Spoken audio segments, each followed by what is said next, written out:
چیزیں بھی سیکھی، جسے آپ یہ بھی کہہ سکتے اخلاقیات ہیں ان کے اندر، اور ان کو اللہ تعالیٰ نے سمجھنے کی توفیق بھی دی ہوئی ہے، تو پھر وہ سیدھے راستے پہ آ جاتے۔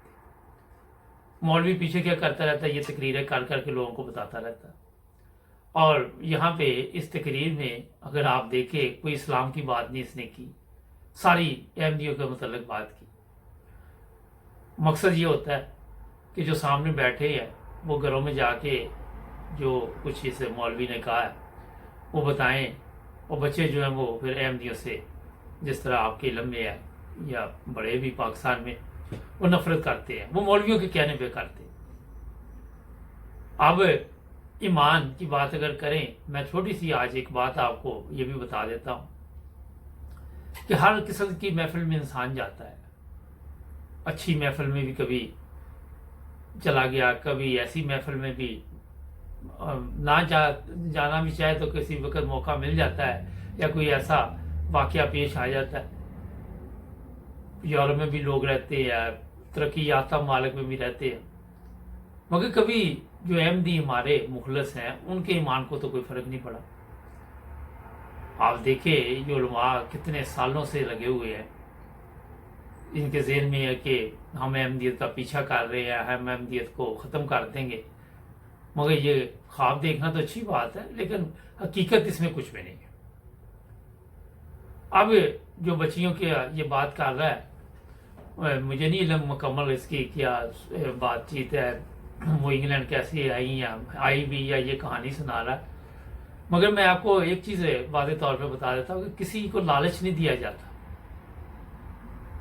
اب اگر مثال لیں، پروفیسر وہ وہاں پہ پڑھا رہا ہے، بچیاں انگلینڈ پہنچ گئی، بچوں والی باتیں کئی دفعہ انسان کر جاتا ہے، تو اس لیے اس کا پتہ کریں گے تو پھر آپ کو بتائیں گے، ابھی تک ہمارے پاس یہ مکمل طور پہ رپورٹ نہیں ہے۔ اب میں یہ آپ کو بتا دیتا ہوں کہ یہ جو مرضی کر لے، علماء تقریریں کر لے یا کوئی بھی تکلیف احمدیوں کو دے، کچھ بھی کرے، یہ کامیاب نہیں ہو سکتے۔ وہ کامیاب اس لیے نہیں ہو سکتے، اور دوسری حصے میں یہ بھی بتاؤں گا کہ جو بندہ بھی اللہ تعالیٰ کی طرف سے بھیجا جاتا ہے اس کی مخالفت بھی ہوتی ہے۔ اب نبی پاک صلی اللہ علیہ وسلم کو بھی جادوگر بھی کہا گیا، آپ کو تکلیف بھی دی گئی، سب وہ حربے استعمال ان لوگوں نے کیے، کوئی موقع جانے نہیں دیا، جنگیں بھی ہوئی، کیا کیا نہیں ہوا ان کے دور میں، تو آخر فتح اسلام کی ہوئی۔ مگر بعد میں جو مسلمان آئے، اگر ان کے ذہن میں ہے کہ ہم کافی خود ہی یہ تقریروں میں کہتے ہیں مولوی نا کہ اسلام سے دور جا چکے، تو پھر آج ایک مسیح کی ضرورت تھی نا ان کو۔ اگر آپ یہ بھی مانتے ہیں اور دوسری طرف یہ بھی آپ ماننے کے لیے تیار نہیں ہیں، تو یہاں پہ آپ کو بڑا میرا یہی مشورہ ہے کہ یہ جو علماء تقریریں کرتے ہیں ان کے ساتھ ساتھ احمدیوں کے بھی پروگرام دیکھا کرے۔ سوشل میڈیا پہ ماشاءاللہ آج کل اللہ کے فضل سے کافی احمدی ہیں، ایکٹیو ہیں۔ پھر MTA پہ میں نے 12 دفعہ بتاتا رہتا ہوں پروگرام ہے، وہ دیکھا کرے۔ آپ کو حقیقی اسلام کا وہاں سے ہی پتہ چل جائے گا ان کی بات چیت سے۔ کالج جانے کی جو لوگ نہیں کالج یونیورسٹی جاتے وہ گھر بیٹھے بھی سیکھ سکتے ہیں۔ صرف سیکھنے کے لیے آپ کو تھوڑی سا یہ ہے کہ ٹائم نکالنا پڑے گا۔ اگر آپ ان علماء کی تقریریں سننے کے لیے پورا دن کا بیڑا گرک کر سکتے ہیں اپنا، تو میرا اگر 1-2 گھنٹے آپ صحیح جو حقیقی اسلام ہے ان کی بھی باتیں سنیں تو آپ کو دودھ کا دودھ اور پانی کا پانی نظر آ جائے گا۔ آپ علماء کو پیسے بھی دیتے، سب کچھ کرتے، اور یہ آپ کو دین بھی نہیں سکھاتے کیونکہ ان کو دین کا علم ہی نہیں۔ تو یہاں آپ کو MTA پہ اور دوسرے جو چینل ہیں وہاں پہ جو جس پہ سوشل میڈیا پہ احمدی آج کل ماشاءاللہ میں جس طرح بتایا تو فری میں آپ کو ملے گا سب کچھ، مولوی کو پیسے بھی نہیں دینے پڑیں گے، اور اسلام بھی آپ سیکھ جائیں گے۔ حقیقی مسلمان کون ہے آپ کو اس کا خود بھی پتہ چل جائے، اور آپ دیکھ لیں گے کہ جو اسلام کی خدمت یا تبلیغ کر رہے یا مالی قربانی کر رہے وہ صرف احمدی ہے۔ ناظرین، ایک خلافت کے اوپر ایک رپورٹ ہے، وہ میں پیش کروں گا آپ کی خدمت میں کیونکہ یہ بڑی ضروری ہے۔ ہمارے ساتھ جڑے ہیں، ہمارے چینل کو بھی کریں سبسکرائب۔ سنتے ہیں یہ رپورٹ بریک کے بعد۔ جی ناظرین، بریک کے بعد آپ کی خدمت دوبارہ حاضر، یہ سنتے ہیں ایک رپورٹ، پھر اس پہ بات بھی کریں گے۔ معزز سامعین، آج ہم دور خلافت ثالثہ کے زمانے میں اٹھنے والے ایک فتنے کا احوال بیان کرتے ہیں۔ اس کا پس منظر کیا تھا، آئیے دیکھتے ہیں۔ حضرت مسلم موعود رضی اللہ تعالیٰ عنہ کا دور خلافت نصف صدی سے زائد عرصے پر محیط تھا۔